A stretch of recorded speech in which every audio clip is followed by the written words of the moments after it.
Hey there, and welcome to Family Revenge. We're so glad you're here. Don't forget to like and subscribe so you can stay with us for every twist and turn. Let's jump right in. Sunday lunch at Dad's cabin had become a thing of routine. But if I'm being honest, it felt smaller every time. Maybe it was the way Drew dominated the room. All 36 years of him, with that smug, survivalist grin and a voice that somehow filled the space like a weather front. Still stuck in that cubicle, huh? He teased, picking at his salad like it was the most interesting thing in the world. Should have been building your brand by now. Tessa, sitting next to him with a smile that could have cut glass, chimed in. Yeah, we've been crushing it. Our YouTube following has grown so fast, you wouldn't believe it. I kept my mouth shut, used to this. It was easier that way. Dad, always the peacekeeper, glanced between Drew and me, his voice soft. Maybe you should try something entrepreneurial, just once. Get out there, you know? I swallowed down the bitterness, letting Dad's words slide right off. Drew leaned back in his chair, looking like he was about to pounce. You're just, what, scared? Settling for mediocrity? He spat the word like it was a curse. You could do better. You should do better. I glanced at Dad. He didn't meet my eyes. Drew's eyes were sharp, and I could feel the weight of them boring into me. He leaned forward, that cocky smile creeping back. You know, it's kinda sad, he said, the words rolling off his tongue like he was lecturing a kid. Editing other people's dreams for a living? That's all you do, right? Sit behind a desk and fix their messes? I didn't say anything. It wasn't worth it, not yet. But Tessa, ever the supportive wife, jumped in. You should really take one of Drew's courses, you know, she said with a bright, fake enthusiasm. He's got this amazing personal development program. It's only $1,200, but since you're family, we could give you a discount. Think of it as an investment in your future. I felt my jaw tighten, but I kept my face neutral. I'm happy with my path, I said, soft but firm, hoping to end it there. Drew snorted. Yeah, but is it really your path? Or are you just coasting because it's easy? Because that's what it sounds like. It's not living, it's surviving. He shrugged like it was a given. I could help you, you know? I mean, you've got potential. You just need someone to, get you on track. Track? I blinked, my throat tightening as if I'd swallowed something sharp. He was acting like I was a lost cause. Like my life was a joke he could fix. Tessa gave him a tight smile, as if encouraging him to keep going. Yeah, we know it's not easy out there, but Drew could really help you make something of yourself. I felt their eyes on me, the weight of their assumptions pressing down like a slow-moving storm. Drew was speaking over me, as if I wasn't even in the room. You know what you should be doing? You should be building something, not sitting around editing other people's crap. You could be creating your own empire, making your own rules. This life, it's a dead end. Something inside me snapped. It wasn't the first time Drew had said something like that, but the way they were all talking over me, acting like they knew me better than I knew myself. It stung. And suddenly, the quiet I'd been holding on to felt like a weight on my chest. I looked up at him, my voice sharp, cutting through the noise. You want to know what I've been doing? Everyone stopped, like they hadn't even realized they'd been running their mouths. Drew raised an eyebrow, still smug but with a flicker of curiosity. Sure, tell me. My eyes stayed locked on his. I've been building my own business. I don't just edit other people's dreams. I own the publishing company now. Silence. The tension in the room shifted, and Drew blinked like I'd slapped him. Tessa's face froze, her smile falling, replaced by something that looked like confusion mixed with disbelief. I let it sit for a second before I dropped the next bomb. Bought out my old company 2 years ago. It's mine now. I'm not some office drone, Drew. I run the damn thing. Tessa's smile twisted into something smaller, a tight little line. Is it a small operation? She asked, her voice dripping with skepticism. I mean, it's not like one of those, big firms, right? No, I said, my voice steady, cutting through the doubt. We've got 40 employees, a digital media wing, and clients across the country. Drew snorted, but it was nervous, like he wasn't sure if he should laugh or not. Okay, he muttered, but it wasn't convincing. I leaned in, my voice low but firm. I also own the mountain lodge. Drew's head snapped up. What? That doesn't... Dad sold it to me last year, I interrupted, watching his face twist in confusion. To cover some medical bills. Quiet deal. No one knew but him. Dad, who had been silent up until now, gave a small nod, confirming my words. Drew's mouth went dry, his face flushing. He didn't look so confident anymore. Tessa was staring at me now, her eyes wide, but she didn't say anything. Drew swallowed hard, his gaze darting between me and Dad. I could feel the weight of his disbelief. You've been, Drew started, then stopped, like he couldn't even process it. You've been sitting on this the whole time, and you didn't say anything? I leaned back, taking in the shift in the room. The tension, thick and uncomfortable, settled over all of us. Drew had always seen me as nothing more than a failure in a cubicle. But now I was looking at him with a calmness that came from knowing exactly who I was and what I'd built. The silence that followed my words hung thick in the air. It wasn't just disbelief, it was a quiet, stunned recognition of something that had been right under everyone's nose, something no one had bothered to notice. Drew still hadn't said anything. His mouth opened and closed like a fish gasping for air. His fingers twitched against the edge of his plate, but his eyes never left mine. Tessa's smile faltered, just for a moment, but she quickly recovered. Okay, sure, but is it a big company? I mean, it's not like a huge operation, right? You didn't start a multi-million-dollar corporation in a year, did you? I couldn't help the small shake of my head. No, Tessa. It's not a small operation. 40 employees, a digital media wing, clients nationwide. Drew let out a short, nervous laugh, but it sounded hollow. Come on, 40 people, I don't know. That sounds pretty real, I finished for him. It's real. I didn't just slap something together in a weekend. It's been building for years. I leaned back, letting the tension sink in. Drew was still sitting there, processing, the wheels turning but never quite catching. But I mean, editing? That's still part of it, right? He asked, a weak defense, trying to pull the conversation back into territory he could control. I didn't flinch. I don't edit for other people anymore, Drew. I'm not stuck doing anyone else's dirty work. I'm running the show now.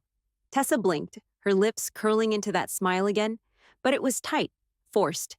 She tried to recover, to steer the conversation somewhere safer, but it was obvious she wasn't sure how. So, you're telling us you own this entire place now? Her eyes darted around the cabin like she was seeing it for the first time. This lodge? I mean, it's huge, right? It's got to be worth... Yeah, I cut in, letting her trail off. I own it. Dad sold it to me last year. The words landed like bricks, and Drew went completely still. His gaze flickered over to Dad, but Dad didn't offer him any explanation. He just nodded, a small, simple acknowledgement. Drew's face twisted into something that could have been shock or confusion. I couldn't tell which. Tessa, ever the queen of composure, just blinked and tried again, like maybe I had just misspoken. But Dad didn't say anything. Why wouldn't he? He sold it to me to cover some medical bills, I said, my voice quieter now, cutting through the noise. It was a quiet deal, no big announcement, no fuss. He didn't want to make it awkward. Dad shifted in his seat, letting the words settle, and Drew's eyes turned to him, desperate for some kind of confirmation that this was a mistake, that I couldn't possibly be telling the truth. Dad nodded again, just once, and Drew's mouth went dry. I watched it all play out. The disbelief, the way his jaw clenched. His hand hovered over his drink, unsure if he should raise it or put it down. He'd always seen me as small, insignificant, a footnote, and now I was sitting here, owning more than he ever would. His next words came out slower, like he was trying to process a new reality. But, you're really doing all of this? By yourself? He ran a hand through his hair, still struggling to wrap his head around it. I mean, how did you... I've been doing this since I was 23, I said, cutting him off. I started ghostwriting, saved every penny, took business courses online. It wasn't luck, Drew. It was a hell of a lot of work. Tessa's eyes flickered to Drew, and I saw her jaw tighten as she processed the scope of what I was saying. She glanced back at me, still struggling to accept the reality of it. Drew was staring at me now, his disbelief shifting to something more like resentment. Wait. His voice was quieter now, more uncertain. But this isn't the life you wanted, right? I mean, you're still just in publishing. You're not living the dream. You could be doing so much more. I could feel the sting in my chest, that old ache that used to make me shrink into myself. This is the dream, Drew. I'm not living your version of success. I'm living mine. He didn't have an answer for that. The words hung in the air between us, heavy and loaded, and for once, it was clear who was the one that had been holding things together.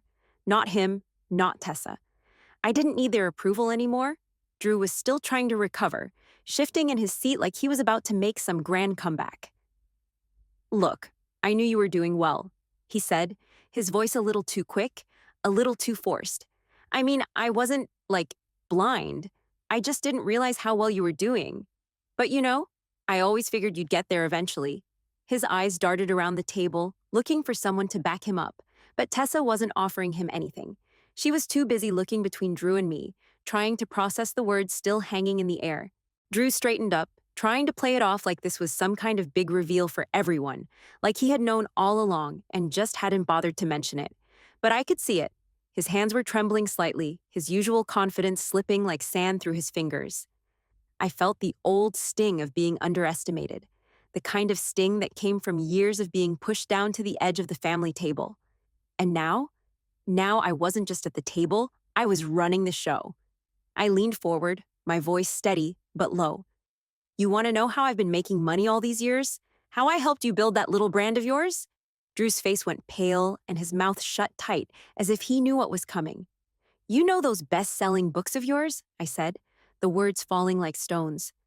The ones that gave you all your credibility? The ones you've been touting in your seminars and YouTube videos? Drew's eyes narrowed, but he wasn't looking at me. He was looking at his plate, like if he stared hard enough, the truth wouldn't find him. I ghost wrote 3 of those for you, I continued, each word deliberate, each one pulling him deeper into the truth he'd spent years avoiding. Under a pen name, I wrote the whole thing. The success, the sales, the fame. That was me, Drew. Tessa froze. Her lips parted, but no sound came out. Her eyes darted between us like she couldn't quite piece it together. Drew's face crumpled, the arrogant, self-assured look he'd worn for years dissolving in an instant. You're lying, he mumbled, but it was weak, desperate. I pulled my phone out of my pocket, typing in a few numbers, and slid it across the table. I'm not lying. This is the royalty report from the last 2 years, I said calmly, like I was handing him an invoice. Your book royalties? They're routed through a shell company I own. You've been paying me 30% of your income for the last 2 years. I let the silence settle as everyone stared down at my phone. I could practically feel the air in the room thicken, each breath heavy with the weight of what I'd just dropped. Drew's face was pale, his eyes wide with shock and something deeper. Something like the sting of realizing he had been nothing without the help of someone he'd spent years looking down on. His hand hovered over the phone, but he didn't touch it. Instead, he slowly turned his head, looking at Tessa, and for the first time in years, I saw him crack. Tess, he started, his voice cracking. Tessa was still staring at the screen, her expression unreadable. She glanced at Drew, then back at me, her mouth slightly ajar. She shook her head in disbelief. You wrote those books? Her voice was barely a whisper, but it cut through everything. You built his whole business? Drew looked like he might choke on his own words. Tess, I didn't know about this. But I wasn't about to let him hide behind his excuses anymore. You didn't know? Really? You had no idea who was actually writing your success? I let the question hang in the air, sharp and biting. You've spent the last couple of years telling people you built this empire on your own, but it was me, Drew, all along. I could feel my heart pounding, but I didn't let it show. The satisfaction of seeing him fall apart in real time was strange. I didn't feel good about it. I just felt tired. Like I'd been holding this burden for so long, it was impossible to keep quiet any longer. Tessa's gaze flickered from Drew to me, like she wasn't sure where to direct her confusion. Drew wasn't looking at her anymore. His hands were shaking now, the reality of what I'd just laid out sinking in. He finally spoke, his voice hoarse. But I built the business, the brand. I'm the one who did the work after that, right? I didn't even flinch. You didn't build anything without me, Drew. You weren't even a blip until those books started selling. His eyes darted between me and Tessa. He was cornered, and he knew it. There was no way to spin this, no way to salvage his image. The man who had made his fortune by pretending he had it all figured out was nothing without the hidden help of the sister he'd spent years dismissing. I leaned back in my chair, letting the silence settle. And by the way, I added, watching him squirm, I've got a hell of a lot more to show for myself than just those books. Drew's hands were still trembling, his eyes flicking between me and the phone, trying to make sense of what was happening. He looked pale, like I'd knocked the wind out of him, and in a way, I had. But this wasn't about him anymore. It was about me, about finally showing up after years of letting him think I was nothing more than a backup plan, a shadow. I didn't wait for him to speak, I just kept going. I own a chain of niche publishing imprints, I said, letting the words sit heavy between us. I run 3 digital content agencies. I've got a small print shop too. And the thing is, none of this is flashy. None of it's in your face. Tessa's eyebrows shot up. She had been watching me closely, but now she was leaning in, listening more intently.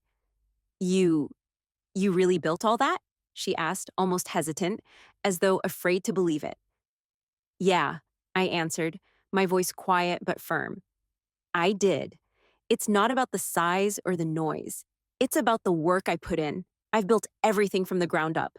Drew shifted uncomfortably in his seat, trying to regain some semblance of control. But you're still... He waved a hand, clearly not ready to let go of the version of me he'd created in his head. Still, like, living modestly, right? I mean, you're not really flashy with all of this. I didn't even blink. I live modestly by choice. Small apartment, old car, weekends in the quiet. It keeps me grounded, keeps me normal. People treat me like I'm one of them, Drew. I get to actually live a life without everyone expecting something from me just because I've built something. The tension in the room thickened. Drew was still struggling to process it, his mind clearly racing. He was holding on to his image of success so tightly that it was suffocating him. I could see it, the way his face twisted, a mixture of resentment and envy. Tessa looked from me to Drew, confusion still written across her face. But how did you even get started? She asked, genuinely curious now, like she was trying to put the pieces together. You didn't just wake up and... I started ghostwriting when I was 23, I answered, cutting her off gently. Wrote a few books for other people. Took every penny I made and saved it. Then I took business courses online. Everything I needed to know to run a real company. No shortcuts, no magic formula. Tessa nodded slowly, absorbing the story. But Drew, he was still frozen, his eyes blank as if I were speaking a language he didn't understand. He finally muttered, but I've been building this whole brand, and you've been... He trailed off, looking sick. How far behind am I, really? I didn't answer right away. I let the question hang in the air, lingering. Finally, I said, you know that conference you got rejected from last year? The one you've been whining about for months? Drew flinched. What does that have to do with anything? His voice was sharp, defensive, but I could hear the crack in it now. I gave him a small, tight smile. I've been invited to speak at 2 national media conferences this year. One of them is the same one you didn't get into. The words hit Drew like a punch to the gut. His face went from pale to ghostly white. I saw the realization wash over him, that while he'd been struggling to hold up his fragile empire, I'd been quietly building mine, step by step, with nothing but grit and determination. I don't need to be in the spotlight to succeed, I continued, my tone steady. I've been doing fine without all the fake hustle and noise you love so much. Drew opened his mouth, but no words came out. His shoulders slumped, and he sat there, a man who had built his life on a lie, realizing he was nowhere near as far along as he thought. I looked at Tessa then. Her expression was softer now, a little less guarded, but there was still something there, something like a mix of awe and disbelief. She glanced at Drew, then back at me, her voice barely above a whisper. I didn't know any of this. I nodded, my gaze steady. None of you did. You all thought you knew who I was. But you never bothered to ask. For a moment, no one said anything. The air in the cabin was thick, heavy with everything that had just come to light. Drew had no comeback. Tessa was still digesting the facts. Dad, quiet as usual, gave a small, acknowledging nod. I wasn't angry anymore. I was just done. Done with hiding. Done with shrinking to fit into their narrow idea of success. For the first time, I wasn't just the quiet, overlooked sibling. I wasn't the one sitting in the corner, watching Drew take the spotlight. I was the one who had built it all, quietly and steadily, while they had been caught up in their own noise, and I was done pretending I didn't deserve to be where I was. The silence that settled in the cabin was thick and heavy, like someone had thrown a blanket over the room.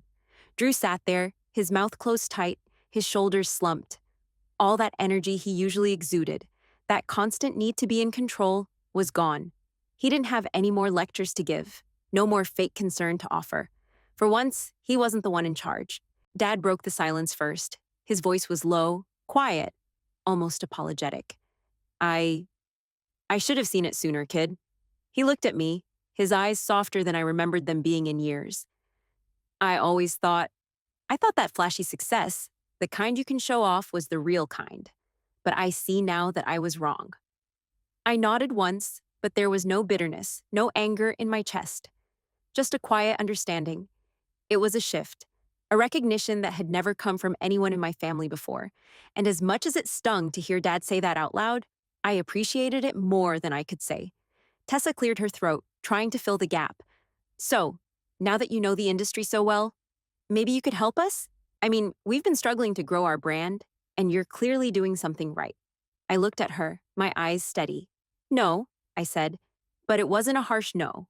It wasn't even a firm no. It was just the truth. I can't help you. Not like that. Her face shifted, confusion and surprise crossing her features. She blinked, clearly not expecting that answer. But you know how to build this kind of thing. You've done it. We could use some of your expertise. I shook my head gently. It's not about expertise, Tessa. It's about respect. I work with people who value me from the start, not people who need to be convinced, not people who think they're helping me by throwing me a bone. Her lips pressed together, and she looked at Drew, but he didn't have much to say.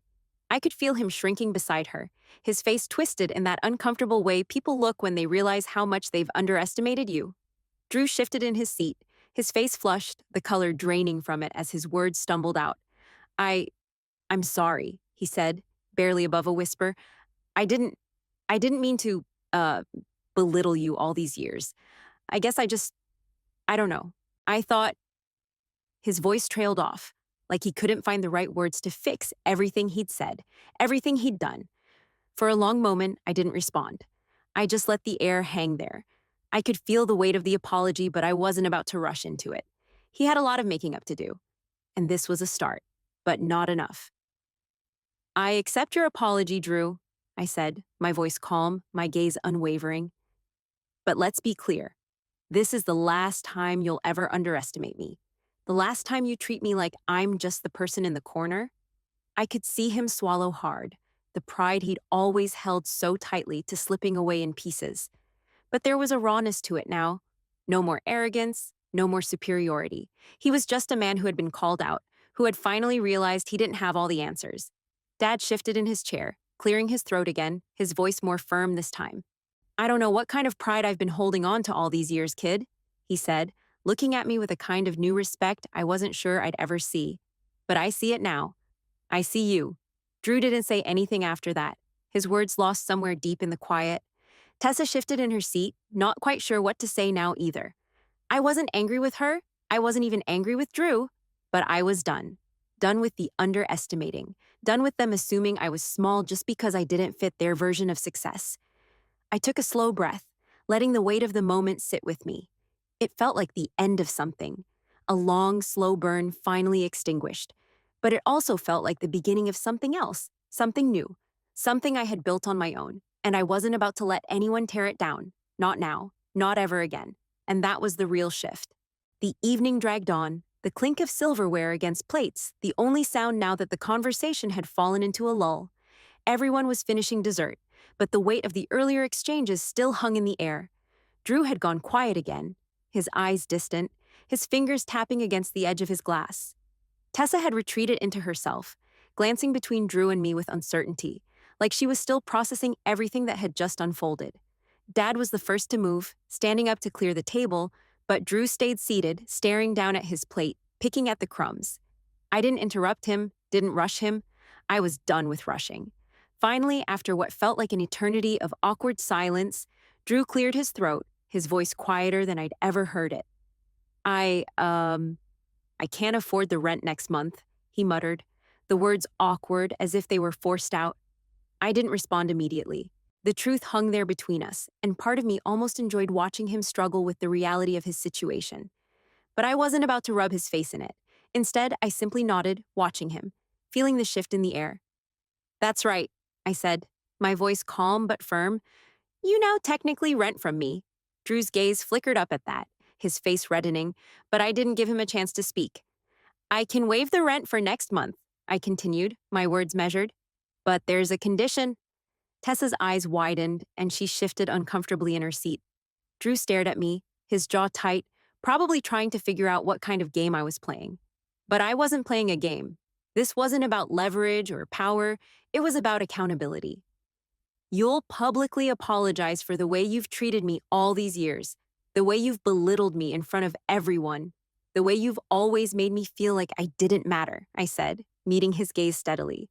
"You'll do it here, in front of Dad, Tessa, in front of everyone." There was a long pause, a moment where Drew looked like he might argue or deflect, but I wasn't going to let him. Not this time. Tessa shifted in her seat, uncomfortable with the idea. "Do you think that's really necessary?" she asked, her voice cautious, a little hesitant. "I mean, he's already apologized." I shook my head. An apology isn't enough. Not after years of being made to feel invisible. I need something more than just words, Tessa. I need him to understand the damage he's done. Drew shifted uncomfortably, his eyes shifting between me and the others. "Okay," he said, his voice barely above a whisper. "Okay, I'll do it." His face was flushed, but he was still looking down, unable to meet anyone's eyes. For a moment, I wondered if he was going to back out, but then he finally looked up. The tension in his shoulders was palpable. "I'm sorry," Drew said, his voice cracking just a little. I've been an asshole. I know that. I've spent years acting like I was the only one who had it figured out, like I was the only one who mattered." He paused, taking a breath, clearly struggling with what to say next. "But I see it now. You've worked harder than anyone I know, and I didn't recognize that. I didn't see you for who you really are." Drew swallowed hard. "I'm sorry, sis. I am. I shouldn't have treated you the way I did. You've earned everything you've got." There was a shift in the room, a change in the air that felt almost tangible. For the first time in years, I felt like I was finally being seen. Like the years of hard work, the quiet building of everything I had actually mattered to someone. I wasn't just the little sister anymore, the one who never measured up. I didn't say anything right away. I just nodded, letting the weight of his words settle in. The apology wasn't perfect. It wasn't easy. But it was real, and it was the first step towards something better. Finally, I spoke, my voice steady. "Thank you, Drew." He gave a small, tight smile, then looked down at his plate again, clearly done with the conversation. I could see the embarrassment still hanging on him, the uncomfortable shift that came with realizing how much he'd gotten wrong, but I wasn't going to hold it against him. Not anymore. I had my own life now, my own space, and for the first time in a long time, it felt like my family was finally starting to understand that. As dessert plates were cleared and the conversation moved on to safer ground, I felt a quiet sense of relief wash over me. For the first time in years, I was seen. I was respected. And that, in itself, was worth more than anything they could offer me. A few weeks later, Drew showed up at my office, standing in the doorway, like he wasn't sure if he belonged. He didn't look cocky this time. His shoulders were hunched, his hands in his pockets, and his eyes seemed to have lost that arrogant edge he'd always carried. "Can I talk to you for a minute?" he asked, his voice uncertain. I nodded, motioning to the chair across from me. "Of course. Have a seat." He hesitated for a second before sitting down, his gaze drifting around my office, the bookshelves stacked with projects, the low hum of the printer in the background. It was all familiar to me now, but I could see it was new to him. He was used to working in a loud, showy space, one where everything screamed success. This place, my place, felt quieter, humble in a way. "I've been thinking a lot about everything," Drew started, his voice slower than usual, more thoughtful. "I want to do things differently. I want to build something real this time, not just sell some image." He paused, glancing at me, and I was wondering if you'd help me. I could tell by the look in his eyes that he wasn't asking to take advantage of me anymore. There was no hidden agenda, no sister who can help with the heavy lifting behind his words. He was serious. And that in itself made me feel a little lighter. I'll help you, I said, leaning back in my chair. But you need to understand one thing. Real success doesn't come easy. You've got to put in the work. It's not about following some formula or just being influential. It's about doing the work day in, day out, and sticking to your word. He nodded, his face earnest. I get it. I do. I'm ready. I didn't say anything for a moment. He looked different, older maybe, or just humbled, but it wasn't enough yet. He needed to understand that this wasn't a shortcut. There were no freebies, no easy outs. I've got a few starter projects for you, I said, finally pulling up a list on my laptop. Small stuff, wellness publishing mostly. I think it'll fit well with what you're trying to build. But you have to follow through. No half-assed efforts, no excuses. Drew was silent for a moment, taking it in. I could see him processing the weight of what I was saying. He'd always been used to people doing things for him, to just skating by with charm and big promises, but now he had to do the work himself, and he knew it. I'll do it, he said, his voice firmer this time. I won't let you down. I nodded, but I wasn't about to get soft. Good, but remember, I'm holding you accountable. No more skimming by. If you mess up, you fix it, and you tell me exactly what went wrong. Drew shifted in his seat, clearly thinking about what that really meant. Accountability wasn't something he'd dealt with much before. But for the first time, I saw something in him that wasn't arrogance. There was a hint of respect, maybe even a little fear. But it was a good kind of fear, the kind that keeps you focused. Tessa showed up at the office a couple of days later. She didn't walk in like she used to, all businesslike and dismissive. This time, she was tentative, respectful even, which made the air between us feel lighter. She didn't say much, just quietly observed the work Drew and I were starting to put in on the wellness project. She still looked at me like I was some kind of mystery, but she wasn't looking down at me anymore. It was weird seeing her like that, like she was finally recognizing the same things Drew had started to. But she wasn't quite there yet. There was still a little bit of skepticism behind her eyes, but it was tempered with something else now. Maybe even a little respect. Over the next few weeks, Drew and I worked side by side. We started building the wellness venture slowly, setting up blog posts, reaching out to potential partners. It wasn't glamorous, but it was real. And for the first time, I could see the change in Drew. He wasn't just talking the talk anymore. He was getting his hands dirty, learning the ropes, making mistakes, fixing them. Tessa kept her distance, mostly, but there was a shift in her too. She wasn't dismissing my advice or questioning my every move. She was watching, listening, and that in itself was progress. I felt cautiously optimistic, like we were finally getting somewhere, not just with the business, but with us. It wasn't about the power shift anymore.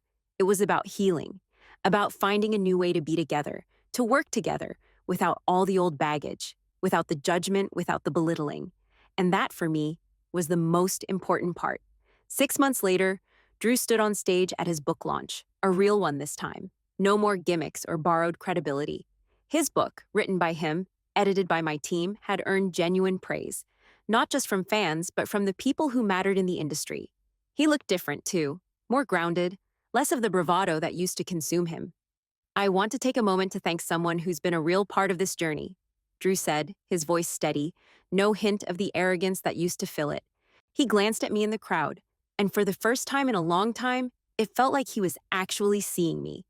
My sister, who taught me what real success looks like. She's the one who showed me it's not about the image you sell, it's about the work you put in. The crowd clapped, and I couldn't help but feel a quiet pride settle in my chest. Not just for him, but for me. For us. This wasn't just about his book. It was about everything we'd built together. The work, the respect, the way our relationship had shifted. Later, when I got home, I walked into the living room to find Dad standing by the framed article from the launch event. It was on the wall, beside a picture of Drew and me when we were kids, smiling like nothing could tear us apart. Dad looked at me, a soft smile playing on his lips. "I'm proud of both of you," he said, the words simple but weighty. "Never thought I'd see the day you two would get along like this." I nodded, feeling a lump in my throat I didn't expect. It was strange. After years of feeling like I was just in the background, waiting for them to see me, they finally had. And it wasn't because of the titles, the businesses, or the books. It was because of who I was, what I'd built, and how I'd done it without needing anyone's validation. That night, as I drove home, my thoughts were quieter than they'd been in years. For so long, I'd kept my success hidden, afraid of drawing attention, afraid they'd only see the achievements and not me. But things had changed. They saw me now. All of me. Not just the businesses I ran or the books I edited, but who I had become. My phone buzzed as I pulled into my apartment complex. A text from Drew. "Thanks again, boss. Rent's paid. On time this time." I smiled, feeling something shift in me. For the first time, I wasn't just the one handing out lessons. I was seen. And it felt like I'd finally found my place. Not just in the world, but in my family. And that was enough.